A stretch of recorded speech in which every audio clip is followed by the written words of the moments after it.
Good afternoon. Phil Lindemann with your news from Avalanche Physical Therapy on Krystal 93. For the first time in memory, not one U.S. woman made the cut for snowboard halfpipe finals at the U.S. Grand Prix in Copper. Spain's Carot Castellet finished first overall, followed by China's Zhitong Kai and Japan's Seina Tomita. Two other Japanese women made the final. Vail local Zoe Kalapos just barely missed the cut, finishing ninth overall. Defending Olympic gold medalist Chloe Kim is not competing this weekend. The U.S. men fared better, but barely. Chase Josie was top qualifier in fifth, behind a slate of Japanese riders, led by the veteran Ayumu Hirano in first overall. Taylor Gold made it, and Shaun White just barely squeaked in, claiming the second-to-last spot. Snowboard finals are happening Saturday.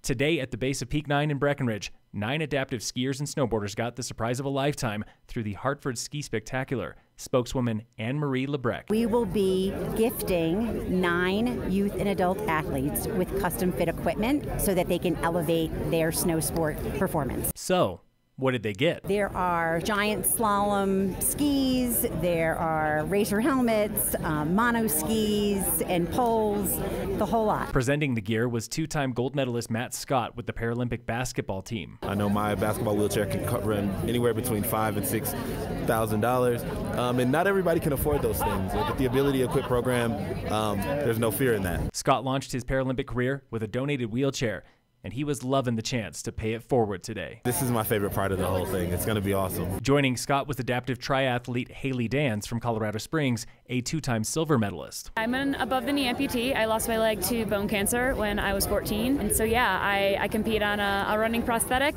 I bike and swim without a prosthetic. And I love this sport. I still love it. And Paris 2024, here I come. Among the surprise recipients was Orlando Perez from Puerto Rico, training in Salt Lake City to become his home country's very first Winter Paralympian. Now in its 28th year with the Hartford, the Ski Spectacular brought more than 600 adaptive skiers and riders to town.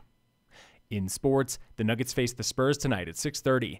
And in local sports, today on The Warmup. We're doing a lot of sprints and not a lot of rest. Hopefully, I won't be too exhausted on Saturday. It's been a very exhausting week. That was Lady Tigers senior swim captain Abby Anderson, just minutes after an exhausting morning practice this week.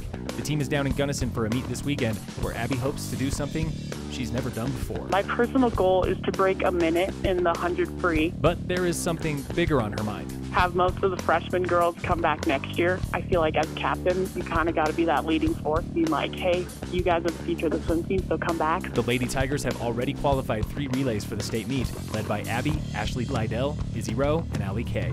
This has been The Warm-Up with your Summit High Tigers, brought to you every Thursday and Friday by Alpine Lumber, Enza's Deli and Market in Silverthorne, and I Furnish in Frisco and Kremling. Phil Lindemann with your news from Avalanche Physical Therapy on Krystal 93.